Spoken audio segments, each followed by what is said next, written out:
subject of it sometime. In my mind, it's volunteerism. That's a word that I was taught many, many years ago by my mother and father. And they talked about the importance of work in the community, work in the across the community, across a broad range of community, and to do it as a volunteer.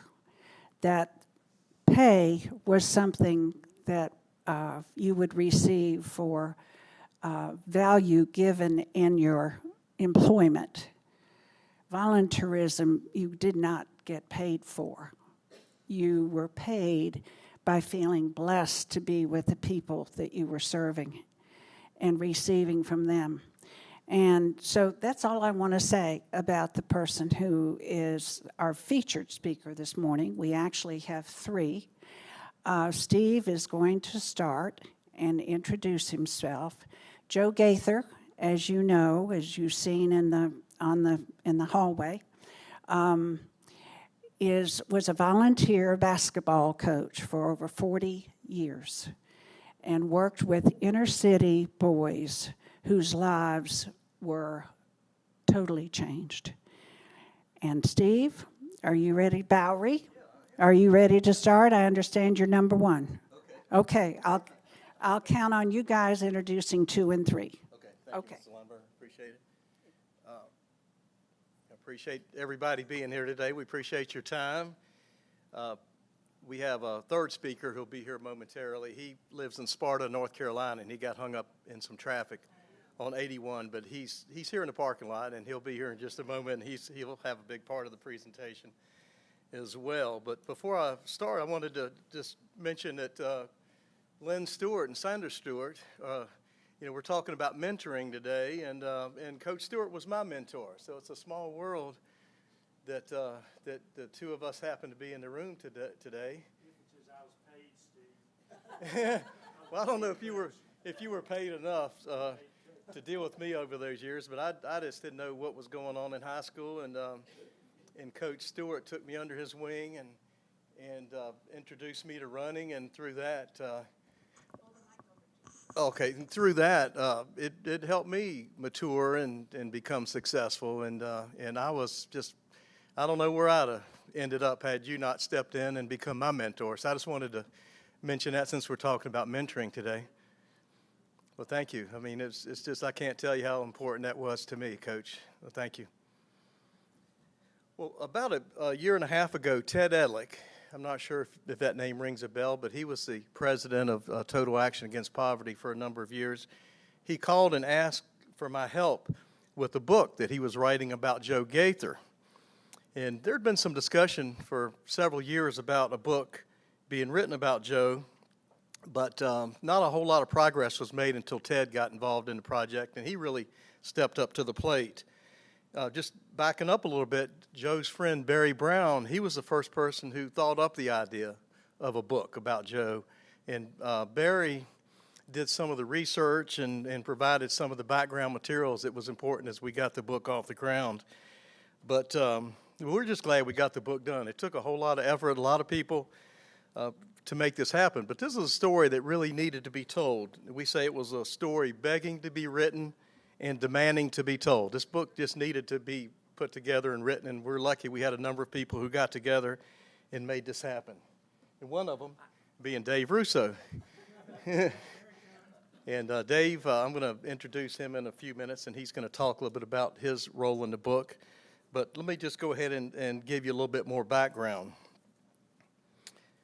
We needed some financial support for the book to take place, and we reached out. Haywood Fralin made a donation to several other people. Eddie Smith, I'm not sure if you know Eddie, and we had 2 or 3 people that made fairly significant contributions to make this happen as well. So we wanted something of extremely high quality. It's going to have Joe Gaither's name on the cover. I mean, it had to be a first-rate effort. So we put a lot of time and effort in putting this thing together. And I was honored to be asked to write the introduction to the book. And what I'd like to do is to quickly read a portion of what I wrote. And I was just going to mention, while I'm talking about the book, we're going to have some books for sale back in the back of the room at the end of the meeting, and Joe will be there and signing them. but I was offered the opportunity to write the introduction, and I just want to read a couple paragraphs of it for you. When I first read the finished manuscript, it was much more than I had anticipated. Until I read about Joe's family and his ancestors, I did not know the whole Joe Gaither. The story is more than a sports story, although it is a great sports story. It is more than a story about mentoring, though it is a great story of a first-class mentor. It is a story that sets us all in historical context, that challenges us, raises questions, and brings us to a greater appreciation for each other.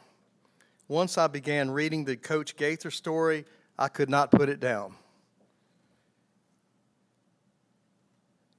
Dave Russo, who will speak in a moment, Joe referred to him as a glue that made this whole project work. We had a great manuscript from Ted. We had some money. Where do we go from there? We really didn't know how to put a book together or publish a book. And Dave will explain in a moment his relationship with Joe, but the two of them talked, and Dave said, I'll become involved in this project. And he had all the skills that we didn't have. He's a technical writer. He's written technical manuals. I mean, he knows how to publish material. So he came on board with us, took the manuscript, edited it, and put it in a form that it could go to Amazon and be published. I didn't know how any of this worked, but now I know. But you have to put things in a certain form. Amazon will publish those, but it takes a lot of effort to get a manuscript to that point where it becomes a finished product. And Dave is a person who picked it up and took it and ran with it and made this happen. The other thing that Dave brought to the table was that he's very good at promotion. He got us involved with Channel 7. They did a nice piece on the book. Public Radio did a nice piece, the Roanoke Magazine. We've spoken to a number of social clubs, Kiwanis and Rotary clubs and so forth, and Dave was the person who set all that up. He also set up a Facebook page and a web page. So we're able to talk about the book, and then people can go back and research the book through social media and learn more about it. So all these things turned, just kind of a manuscript into what we think is a very nice, polished, finished product. And we'd like to tell you the Coach Gaither story. And so what I'll do now is to turn the presentation over to Dave and let him talk, and then when he's finished, we'll have Coach Gaither speak. Thank you.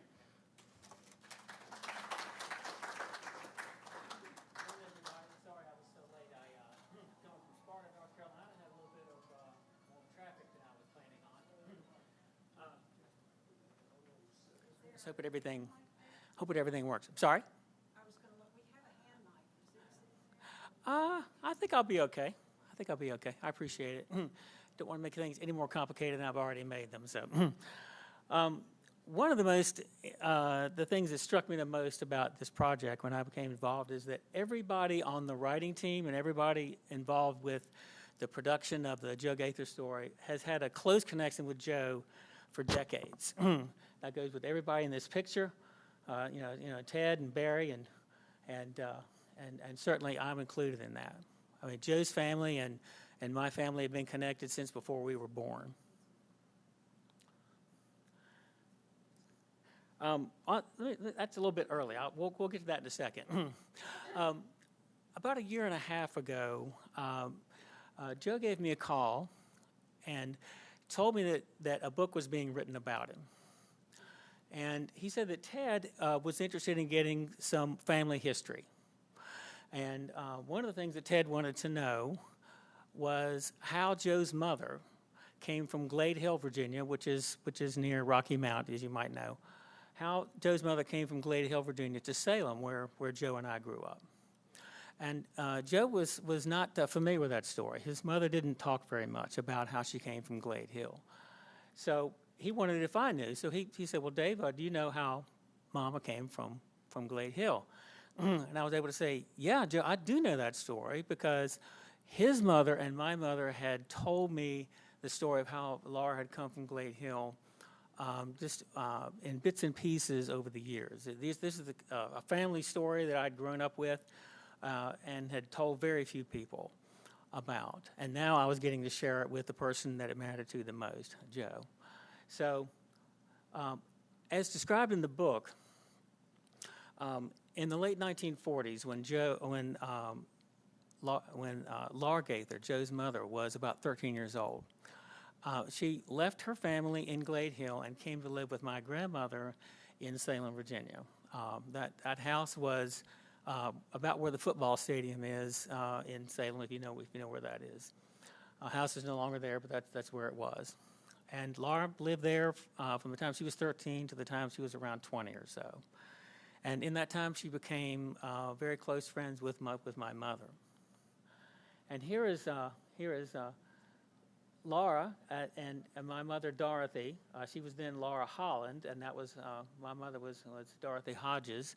This is Laura and Mom in the 1940s in downtown Salem. Well, I don't know it's downtown Salem. It looks like it must be. I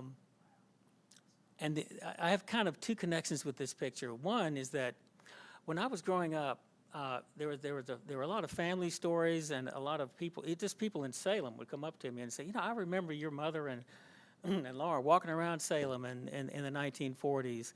And it was just one of those kind of family stories and town stories that was just kind of part of my growing up. And so I just had this image in my mind of the two of them walking together, and then I recently discovered this photograph that my uncle had taken. So I have the literal image in front of us here. But another way to look at this is, to remember, what the times were. I mean, this is in 1940s Virginia. This is in the Jim Crow era of the South. We know that there were a lot of, social expectations and rules and, all kinds of, restrictions that would seek to govern the relationship between my mother and Joe's mother. But in spite of that, those external forces, the two of them became very close friends and remained so for the rest of their lives. This is Dorothy and Laura here. This is in the 1990s. This is in our little duplex over on Academy Street in Salem we were living in at the time. That's kind of the way I remember them. I'm sure this is the way Joe remembers the two of them. They were often together like that. I should also mention that Laura and Mom were both worked for the Roanoke County school system. They both worked for Northside High School for decades. So we have that connection with many of you here. This is just a very fond picture I have of them. So when Joe called me about a year and a half ago, I had just recently retired from 36 years as a technical writer in the Raleigh-Durham area. My job then was to lead small teams of writers to produce technical publications for software companies. And my new job became to coordinate the writing and the production and the promotion of what became the Coach Gaither story. So now I'd like to introduce the guy who lives the Coach Gaither story, Joe Gaither.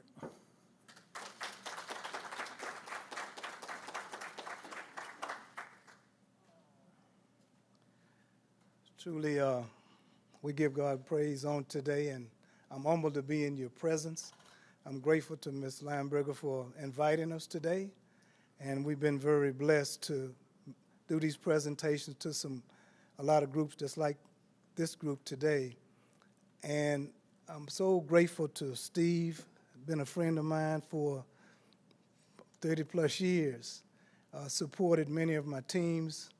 He's helped me to raise money to take kids all over the United States. We've been able to play in just about every state you can imagine. We've had some great opportunities to put young people in positions to enhance their educational pursuits and through the game of basketball. So it's been a real blessing, Steve. You've been a great blessing to me, and thank the Lord for you, my brother. And my brother Dave,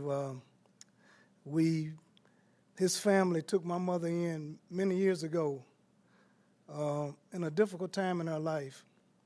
Not many kids get forced to leave home when they're 13 years old. But by the grace of God, she was a strong woman, and I can say that my life story is a testament to the favor of God, a strong mother. My mother was a strong lady. I was the only child. As you can see, that's my childhood picture. The photograph on the right is she was in charge of the culinary at Shiloh Baptist Church for many years. And that picture hangs in our fellowship hall as a memento honoring her for her service to Shiloh Baptist Church. That was the lady that nurtured me, talked to me about God, and then talked to God about me. And I learned so many things about work hard, treat people right, be honest, those little things that always stick with me, and I can still hear a voice sometimes in the back of my mind, some of the lessons that she taught. I still remember the day. My father left when I was 5 years old. But the Bible says when your mother and father forsake you, then the Lord will take you up. So I'm a testament to that. Growing up in Salem, I had a lot of strong mentors and role models that I learned from. And I understood some things that I had to try to be a man. How do you be a man? When you grow up in a single-parent family, there's a lot of barriers and a lot of questions in how you become a man. Being responsible, being accountable, being dependable. So these are the things that she taught me as a youngster. And recently, about 2 weeks ago, and I try to go to the cemetery and talk to her sometimes. And I wish my mother could be here. A lot of great things have happened in my life. But the scripture that sticks in my mind, and we shared it many times, 1 Corinthians 15:10, by the grace of God, I am what I am. And I'm so grateful for the things that have happened in my life and God's favor on my life. Next slide, Dave. This is my family. This is my wife. This is in our early years. These are my sons when they were young. This is my wife, Bernice. Wow. Man, without this lady, I don't know where I would be. That's the love of my life, 53 years. I heard it say 52, somebody? 52? Okay, I got 53. 53, amen. The Bible says, Proverbs 18:22, he that findeth a wife findeth a good thing and obtain favor from the Lord. So that's my good thing right there, amen. That's my good thing. And that's a picture of my two sons, Michael and James. That's James on the right, Michael on the left.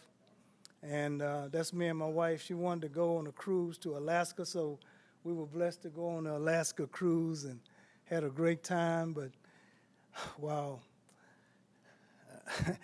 over the years, the Bible says better or worse. And she's seen me at my worst and at my best, my biggest fan and my biggest critic. She'll look me in my face and tell me when I'm wrong and pat me on the back and tell me if I'm right. And I can just go on and on about my wife. When you have a great wife that stands beside you and allow you the freedom to what God has called you to do. And over the years, she's been on many trips with me, New Orleans, Florida, South Carolina, Canada. My last year coaching at Virginia Episcopal, we had what we call a circuit schedule. We played in South Carolina, Phoenix, Arizona, Ontario, Canada, New York, and I can't think of the other two places, but that was this kind of high school schedule we had my last year at Virginia Episcopal. We went everywhere, and we were very blessed to have sponsors that flew us there, took care of accommodation. So it was, the competition was tremendous, but it was a great opportunity to put our young kids in position to be seen by college coaches. So we thank God for that opportunity. But once again, this is my family. My oldest son, he works at Advance, and my youngest one, he lives in Richmond. He works for DuPont. So these are my two sons. And I have a granddaughter. I don't have her picture. I was sharing earlier that she graduated from Tech in 2019, and she's teaching in Virginia Beach. So I'm very proud of her. Her name is Ariana, and we recently had a chance to spend some days with her in Virginia Beach. So we're very proud of her. Just have that one granddaughter, but that's my family. That's my support system. Next slide, Dave. Oh, wow. Carver Salem, G.W. Carver. That was our team at G.W. Carver. Tremendous team. 2 years in a row, we were state runner-ups. On the left is, to me, one of the greatest coaches and mentors that I've ever been around. That's Coach Roland Malone, and that's Mr. Chauncey Harmon on the right, our principal. This team was 22-1. We lost to one team in the state, Booker T of Suffolk. We could not beat these guys. I tell you, we beat everybody around, but there's something about that team. I remember we was at Virginia State the night before the state tournament championship, and we was going to play them the next day. So Coach Malone said, we're going to be in the bed at 11 o'clock curfew. And you could hear they was on the floor above us, and man, they was running and partying and music. And he said, that's all right. They let them party tonight. We're going to get them tomorrow. And the next day, they still got us. I mean, those guys could party all night and play the next day. But we were state run-ups with this team. This was a tremendous team. The tall guy on the left, I'm just going to go through some of them. James Childress, he was the godparent to my son, tremendous player at Carver. William Byrd, he made All-State. Michael Hilton, he's passed away. Louis Jeter, that's myself on right next to him, second from the left. J. Hugh Hamilton, he's passed away. Mr. Harmon, our principal, great supporter. George Vineyard, Ron Jernigan, Joe Harris, Larry Terry, and Percy. A guy named Percy. But this was a tremendous team. We were very close. And I often think about the sacrifices. Coach Malone was a demanding, tough, caring coach. He set the bar so high, you didn't want to let him down. His expectation was the good, the better, and the best. Don't never let it rest till the good is better and the better is the best. And he would accept nothing less than that. He demanded total discipline.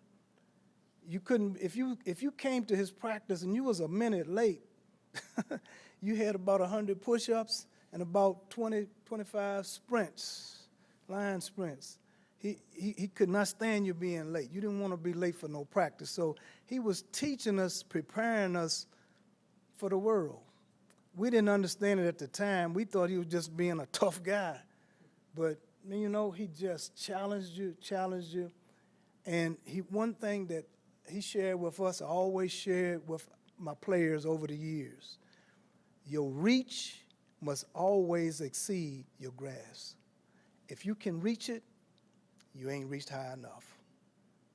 Your reach must always exceed your grasp. And I believe that's everything in life. You got to keep reaching higher. You never get there. But once again, this is a trend. That's a Coach Malone. These are my two great mentors in my life.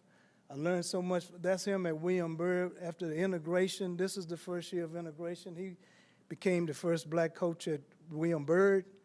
And the rest of our guys, can you scroll back? Yeah. Childress went to William and Byrd. Michael Hilton, the one on the next to him, he went to Cave Spring. Louis Jeter graduated. I went to Andrew Lewis. J. Hugh graduated. Perry graduated. Larry Terry graduated. Harris graduated. And the other guy went to Cave Spring. So we went from Cave Spring to Northside to all the county schools. During this time when they shut I can't say shut the school down, but Carver became an elementary school. And during this time, we didn't know it, but we got secondhand everything. Everywhere we traveled, Coach Malone, we traveled in cars. We didn't have no activity buses in those days. Coach and his assistant, they would load us up in cars, get the cafeteria to put some sandwiches in some bags, and we go.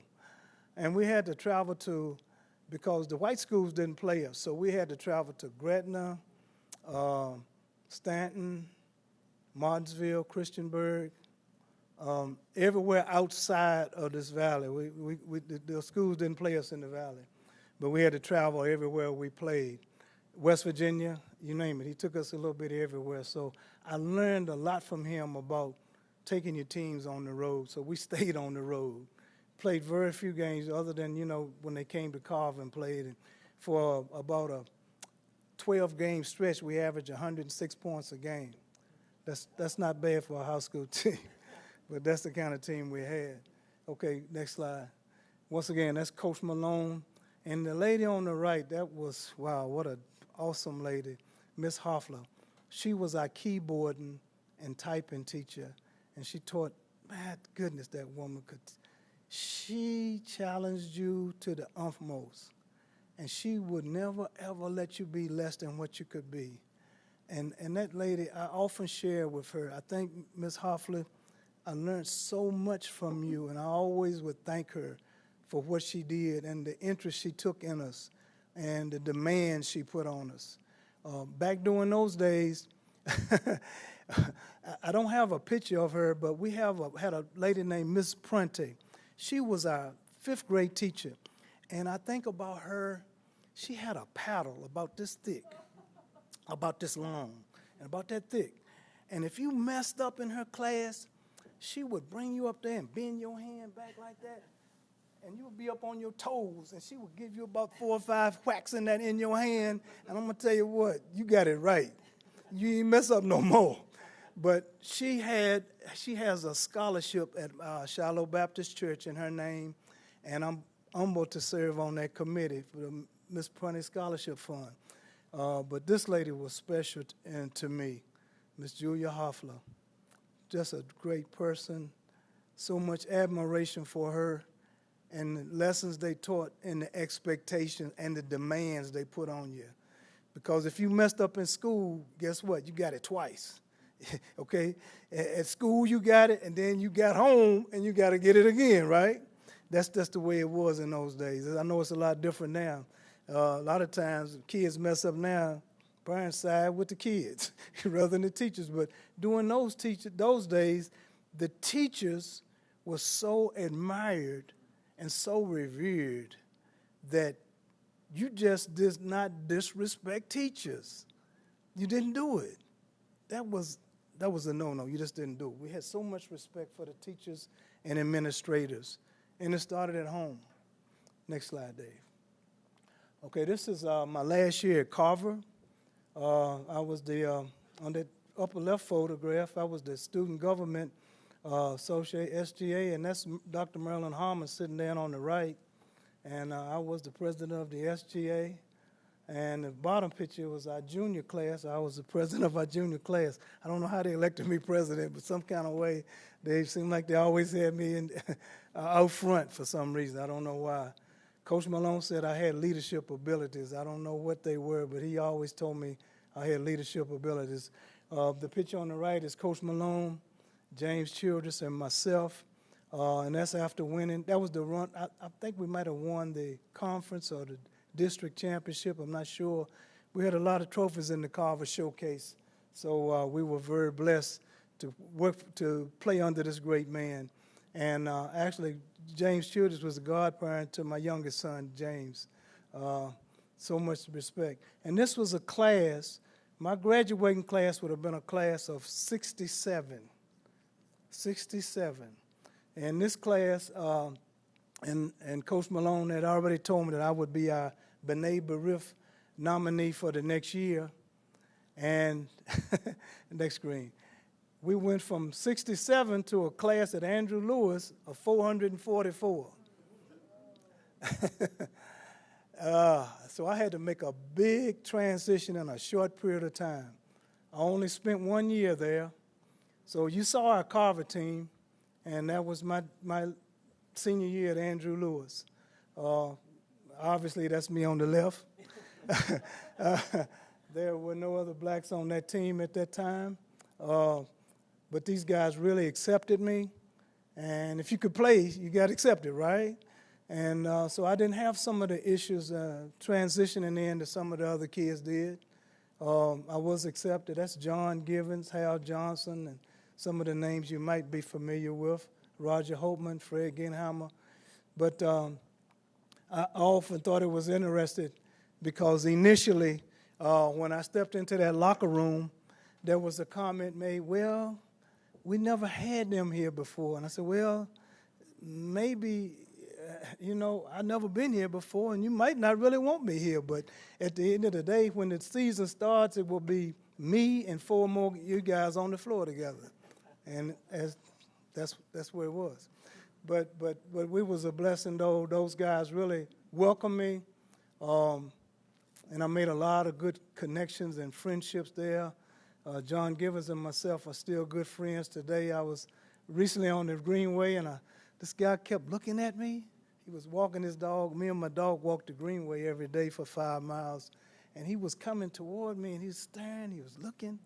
And I said, I wonder why this guy's looking at me. He just kind of staring me down. And I got closer to him, and I could see it was Fred Genheimer. And he said, man, it was so good to see you.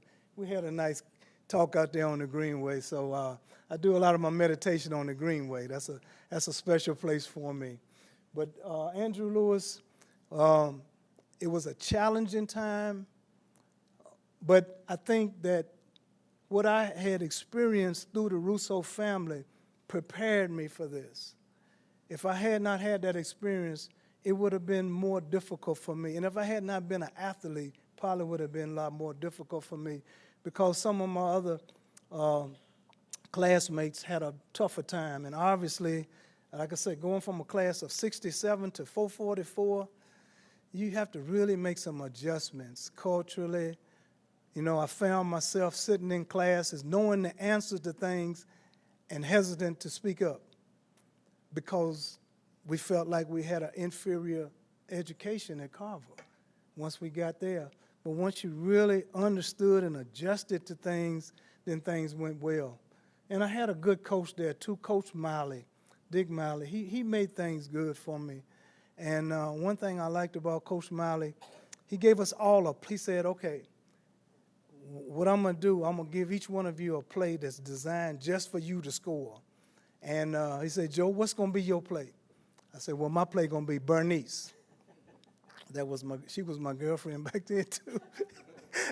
He said, so when I see John Givens, he always, the way he greets me, he says, Bernice. I said, yeah, that's still my play. That's still my winning play. 53 years later, that's still my winning play. But that was the play Coach Miley let me have it. That was my play. When he called Bernice, I knew the ball was coming to me. Okay, let's go to our next screen. Oh, boy. This is the team this is the Roanoke Hawks team. And I want to talk about some of these guys. I got involved in AAU basketball, traveling basketball. Ted Egley helped me start a program called the Roanoke Hawks. And through donations from people like Steve and Haywood Fralin and so many organizations that supported us over the years, this team won the state in Virginia 4 years in a row. I'm going to go from left to right. That's Alfonso Ward. He went to UNC Asheville. Jason Niblett, East Tennessee. Percy Covington, VMI. Ron Murphy, NC State. Mike Holland, Virginia Tech. That's me on the back row. Brian Dockery, Bluefield. The guy right behind him, Jerome Preston, Virginia Tech. And number 30 is Curtis Blair. If you watch your NBA games now, if you see a referee with number 74, that's him. Played at the University of Richmond. And I tell you, he brought tears to my eyes. His senior year at Richmond, he was the player of the year in that conference. And I'm trying to think of the name of the conference now that he played in. Colonial Conference. And at the end of the year, when he first got there, his second month there, he called me one evening. He said, Coach, he said, I want to thank you. The practices you put me through, he said, a lot of these guys are struggling. He said, but we got a coach named Dick Tarrant. He's an ex-Geo sergeant. Man, he was one of the toughest guys you ever see. But he said, man, I can make it through these practices because, and at the end of his senior year there at Richmond, after they had that banquet, and he came by my house, and he gave me his plaque, CI Colonial plaque for being Player of the Year. I got it on my wall now, and I tell you, it really blessed my heart. Number 24 was Bernard Basham. He went and played at Virginia Tech. Mark Ward, Norfolk State. Russell, on the end, number 50, that's Russell Turner. Russell Turner is the coach at Cal Irvine right now. Tremendous young man, All-American at Hampton-Sydney. Just a great young man. I had the honor on our 50th anniversary. He owns a lodge down in Boone. And he said, Coach, I want to do something to honor you and your wife. I want y'all to spend a week at my lodge. So we got a chance to go down and spend at his lodge down in Boone, North Carolina. That was a great honor. The guy right behind him, that's George Lynch, played at UNC, Parade All-American, McDonald's All-American, NCAA champion. They won the NCAAs in 96, I believe it was. And Chris Black, South Carolina State. And that's Coach Boo Paniel. That was my right-hand guy. Tremendous guy. Me and him were like brothers. But this is a tremendous team. They owned Virginia for 4 years. Nothing could touch these guys. The picture at the bottom was when we came back from Seattle, Washington. We were second in the country, and we lost out to Penny Hardaway, name you might be familiar with, a great NBA player. Wow, what a game. But we would run up to Memphis, and I could still, my mind still looks back, flashback over that game. But these guys went on and did some great things. The guy with those shades on, that's Doug Day. He's the coach at Blacksburg High School, and I think he's the AD there also. But these guys are tremendous. There's a guy not in the picture there, but he's off to the right. His name was Keith Hamilton. He actually is from Heritage High School, and when he came back, Keith didn't have any basketball offers, but he was a parade All-American in football. And when we came back, he had 5 offers in basketball. He said, Coach, which one should I take? I said, it's not no question. You the meanest guy I ever seen on a basketball court. You better go with that football. So he went to University of Pitt. Second year, got drafted, played with the New York Giants for 14 years, and won a Super Bowl. Tough kid, 6'8", about 260. Just to look at him. And I tell you, I got to tell you this quick story about Keith. When he first came to me, he walked in the gym with his earrings on, and hat turned backwards, and he just kind of looked at each other. I said, well, first thing you're going to do, take your earrings out, take your hat off, get them pants, shorts pulled up. And I said, here, this is the rule. When you address me, it'll be yes, sir, no, sir. It won't be no yeah, no. We're going to respect one another. And I'm going to tell you what, he kind of stood there and looked at me for about 2 or 3 minutes, like, what are you talking about? Do you know who I am? I'm a parade All-American in football. I said, man, I don't care who you are. These are my rules. You don't like my rules? Go on back down the highway. He thought about it for a few minutes, and he did what I asked him. And I tell you, he told his dad, he said, I don't understand. He said, he got a way about him. He don't curse you. He don't put his hands on you. But he got a way of making you do what he tell you to do. So me and him had a great relationship. He made the All-American team out there in Washington State, and I'm so proud of the career that he had. But he was a tough guy. I'm going to tell you, a lot of people was kind of scared of him, to be honest with you. I never seen a guy that when they tipped the jump ball, he would tip it and then elbow the guy. I never had seen nobody do it. He started the game off with a take. That's just how mean he was. He said, Coach, I got to let him know this is what he's going to expect the whole game. I said, okay, Keith. All right. So this was, I coached at William Fleming for 11 years. I did the JV team there. We won the championship for 10 out of 11 years at William Fleming. And this is my first year at Roanoke Catholic. As you can see, everything was centered around prayer. And as I was thinking this morning about this photograph, Mike Stevens, he did a story when I went there. He said, and the title of it was, no, he did it at the end of the year, Catholics and the Baptists on the same page. He said only God can send a black Baptist deacon to a Catholic school and win championships. You know that's the work of the Lord, amen? So this team, we were state champions back-to-back 2 years in a row, and all of these guys went on to the college level. Only only 5 of them didn't play college ball, but the rest of them received college scholarships. And we've been blessed over the years. We've had over almost 90 guys that receive Division I or Division II scholarships in basketball or football. So we've been really blessed. God has truly blessed us. And as you can see, that's the first thing we do is go to our knees in prayer, because we recognize that all blessings come from above. And without his blessings, you don't win championships. You know, you don't do that without the favor of the Lord on your life. But so many great relationships I made there at Catholic. We stayed there for 8 years. We were, like I say, back-to-back runner-ups in the state. We won the state 2 years. My third year, we was runner-up, and then we was in the semifinals the next 4 years. So we had, and every kid we placed in school. So I'm very proud of that all of our kids got to that next level and are doing well as young men. I see a lot of them now, and we talked. The kid number, I can't see his number. I think it's 33. I think I told David this story. We was out in Vegas, and we went to the Grand Canyon before COVID, and we were out there, and we was waiting for a bus to go to the Michael Jackson show. So we standing out there waiting on the bus, and this car pulls in front of us, and we looked at it. And the guy, it had real dark glasses in this car. It was real dark. You couldn't see inside real good. And the guy rolled the window down and says, "Get in. Get in the car."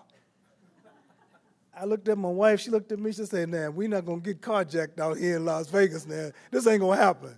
So I'm starting looking around for me a rock or a stick or something. I said, "Nah, we're not going to get robbed out here in Las Vegas." And he rolled the window down a little farther, and he started laughing. He said, "Coach Joe, it's me."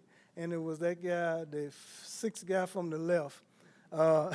He was working in L.A., and he was doing Uber over in Vegas. And he said, "I spotted you." He said, "I would know you anywhere."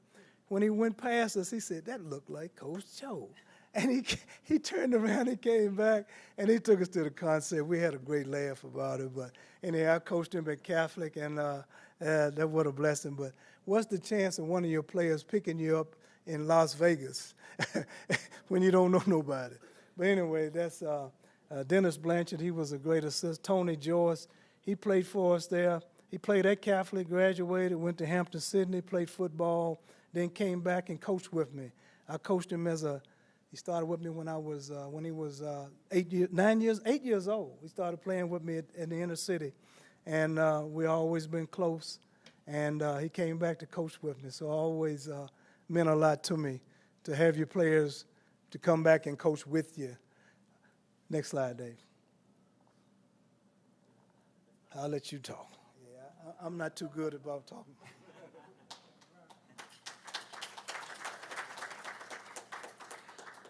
Well, in the last, Joe has gotten a lot of honors and awards over the years, but here in the last year or so, since the book came out, he's gotten a number of new ones. I thought I would just talk about a couple of these things and a couple of interesting opportunities we've had. One is speaking engagements. We've spoken to a lot of civic clubs. We've talked to the Kiwanis Club Rotary Club and a lot of other civic organizations. The Shenandoah Club, you may be familiar with that. It's one of the oldest social clubs in Roanoke. And of course, our favorite civic organization, the Brandon Oaks Educators. You're our favorite group. Don't tell anybody else. So we've really enjoyed these speaking engagements. We've gotten some really good media attention. Our first really media attention we got was from the Roanoke Tribune, African-American paper in Roanoke. They did a story on our first book signing, which we did at Shiloh Baptist Church. This is where Joe is the head deacon, so you can be sure that we had very good attendance at that book signing there at Shiloh. And the Roanoke Tribune did a really nice job with covering that. And probably one of our favorite media experiences with Janae. What was her last name, Janae? I can't remember. Janae is there on the right, there at WDBJ at Channel 7. She did an excellent interview with all the writing team and one of Joe's ex-players in one of the gyms around here in Roanoke, and she did a fabulous job, and really I thought did a very good job of telling our story. And we had a very good interview with the local public radio station, WVTF, and we just recently had an article in the Roanoker. Virginia Western just recently awarded Joe a Distinguished Alumni Award. This is just for someone in the community that does public service. So that was a recent award. The Whitney M. Jr. Service Award is awarded by the Boy Scouts. This has not been awarded yet. It's been announced. I believe it's August 2nd, August 10th. Okay, there'll be an award ceremony and also a fundraiser at the Salem Civic Center for this award. Again, this is another public service award. In this case, it's for individuals or organizations that serve underserved youth in the rural areas or in urban areas. This is certainly what Joe has done here. That was a really nice award that he is going to receive soon. You may have heard about this. You're probably familiar with, there is a technical education center in Roanoke that is already operational. But in 2024, it's going to be expanded and renamed. It's going to be called the Charles Day Technical Education Center. Many of you may know that Mr. Day was a very well-known educator, principal of Ruffner Middle School. And Ruffner Middle School is where the technical center is located. And so they're going to name the entire facility after Mr. Day. And they're naming wings of this facility after various inspirational figures around Roanoke, and one of those figures is Joe. So his wing will be called the Joe Gaither Sports Medicine Wing of the Charles Day Technical Education Center. I don't know if any of you guys worked for the Roanoke City School System, but like my mother, I actually taught school for a number of years. And my first teaching job was at Ruffner Middle School. I took over for someone who left in the middle of the year, so that was my first year of teaching, taking over somebody in the middle of the year. You can imagine that was very challenging. But Mr. Day was principal at the time, great guy, just had a really good experience with him. So I hope to make that celebration just in honor of him and in honor of Joe. And the last thing we'll talk about will be the William Joseph Gaither House at Lakeway Christian Academy, which is in White Pines, Tennessee. Get some pictures here. Two of Joe's ex-players who still have a connection with him, this is George Lynch and Curtis Staples, put together the money to buy a private residence near the Christian Academy. And you can kind of see this is pretty nice place. This is going to be a dormitory for up to 10 international students, as I understand. And so Curtis and George put together the money for this, and it's now going to be part of the Christian Academy, where Curtis Staples is I guess he's the what is he, the not the athletic director, but he's director of Fund development, and he's the basketball coach. Right. He has a lot. Wears several different hats there at the Christian Academy there. So I just thought I would just show you this. Okay, they're calling this a dormitory. This is nicer than any dormitory I was ever in. You know, it's pretty nice facility. But I think the thing that's really significant about this to me is that two of Joe's players, who he met when they were young teenagers, continue to be involved with his life and continue to want to help him, you know, serve other people, and or kind of, you know, and want to honor him in this way. So I just thought that was a really great thing. So I'll bring Joe up and he'll finish for us. I told Dave I'm very comfortable talking about my players and other. I'm not comfortable talking about me, but I'm very humbled by the things that have transpired since this book. It's been a humbling experience, and the love that's been shown to my wife and myself has been overwhelming. And I told my sons, I said, you know, some of these awards that's been given. I said, I hope the Lord still got work for me. Most of the time, these things happen after people are gone. So I hope that he still got some work for me to do here. But this man, that's my pastor, Reverend Adrian E. Dow. And I can tell you, 29 years ago, he came to Shiloh Baptist Church, and I always tell this story. I was on the back pew beating the benediction out. But since he's been here, I have grown in the Lord so much. I've learned so much from this man of God. And I learned about being a priest of your home. I learned about being a leader in your church. I am the chairman of the deacons ministry there at Shiloh, and as well as the men's ministry. And we are very blessed to have a great leader. This man, he challenges us. He sets the example for us. And he never, ever lets us be comfortable where we are. He never does.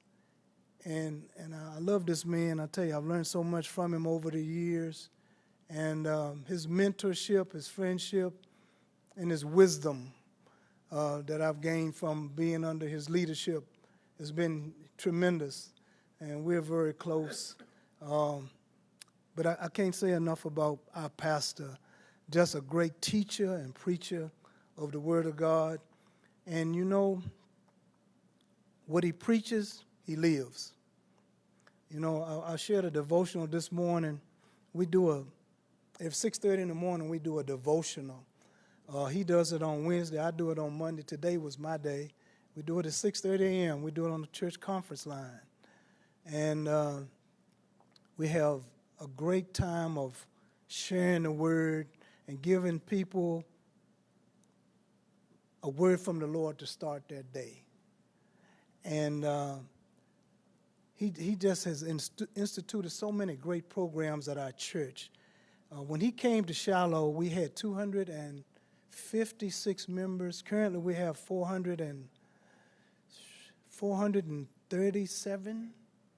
So that's the impact of his leadership and his being the pastor at Shiloh Baptist Church. Just a tremendous leader, teacher of men, leader of men, and we're very humble and honored to have him as our pastor. It's easy for me to brag on folks like that, you know, but I just thank God for how he has really taught us. In our Bible study, we have one of the larger Bible studies in the valley. We have about 93 people in our Wednesday night Bible study. That's one of the larger ones in the valley, I believe. But the way he teaches, and I'm humble when he's out of town or has something to do with his family. He trusts me to teach the Bible study. He don't trust nobody else to teach his Bible study. But I do stand in his stead to teach his Bible study, and I'm just so grateful for what I've learned from this man of God. I can't say enough about him. Just my mentor, my friend. When the phone rings before 8 in the morning, I know we got a problem. There's something, and I try to shield as many issues from him as I can. So I try to shield some of the tough issues that he don't have to deal with. And but we are very blessed. We were here last week visiting one of our members over on the rehab side. So we come here several times to mentor. We go to the rescue mission. We share the word there. Ram House. We give to 21 different ministries in the valley. And on this past Saturday, we were blessed to work on a Habitat house. That was a great blessing, putting in windows. Just a little bit, you can appreciate that, Mr. Lineberger. We did a great job out there. We had some great teachers, and man, it felt good. We was really sore going home, but it felt good to know that you was a part of help building a home that someone's going to be living in that ordinarily couldn't afford a home. What a great feeling. So those are the type of projects we involved with at our church. So once again, just so proud of being a member of Shiloh Baptist Church. And this is the last slide.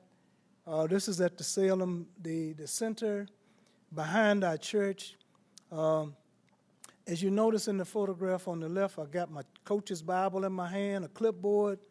That basketball was my 100th win at Roanoke Catholic. We stayed there in those 7 years. I think we won about 160-some games. I forget, the loss was like 49, something like that. And this court was very special to me. I grew up on this court, but it wasn't nice like it is now. Those nice lines and asphalt, it was a dust bowl. 2 goals, dust. Wasn't no asphalt back in those days. And, you know, I can tell you how competitive it was. A lot of times now, you might have 6 or 7 people, maybe 10 on that court playing. When I grew up there, and this was my sanctuary, this court, this is where everything made sense to me. I got my homework, and I came straight to that court every day. And they would bring teams up from Roanoke to try to beat us. There would be 40-some guys sitting around on the side waiting to play us almost every evening. And that was that thing. We was determined they ain't going to beat us. Because if you lost, you might as well go home because you didn't get a chance to play no more that day. So we played hard because we didn't want to lose to nobody from Roanoke, okay? And I couldn't help but take this picture, the one on the right, on my knees, thanking the Lord for all he's done in my life. Sometimes I'm still sit back and I'm amazed at, Lord, for where you brought me. This little old guy from Salem. It's just amazing to me sometimes. It's just hard for me to believe how good God's been to me. But I had to thank Lord, and that was a time of reflection on my life. And he took that picture that it really meant a lot to me. That photographer was a very gifted man, very gifted, very talented, Greg, very, very gifted man out of North Carolina. So this is the story of my life. I thank you for allowing us to come and share it today. It's all in the book. We've been very blessed. We've sold about almost 700 copies of it. And when we first came up with the idea, the guy, Barry, he came to me every day. He come in my office at the post office and said, Coach, we need to write this book on you. I said, man, let me pray on it. Let me pray. He would come back next week. Well, what the Lord say? Barry, he ain't told me nothing yet. I'm still praying. He would come back the next week. What the Lord say? I said, Barry, he ain't told me nothing yet. I'm still waiting. And finally, my wife said, if he's that persistent, let's see what happens. And thank goodness for my brother Steve and the Haywood Fralins and the Eddie Smiths and the, I can't think of the lady's name, what's her name? Pat King. What is the lady's name? I can't call her name. But she's well known in the valley. But they believed in this enough to invest in this project. And it's been a real blessing. It's been a real blessing to be able to speak to groups like yourself. And I really appreciate the opportunity for let us share my life story. And I pray that it's been a blessing to you. And thank God for the opportunity. Ms. Lineberger, God bless your heart. I appreciate everybody coming. Thank you so much.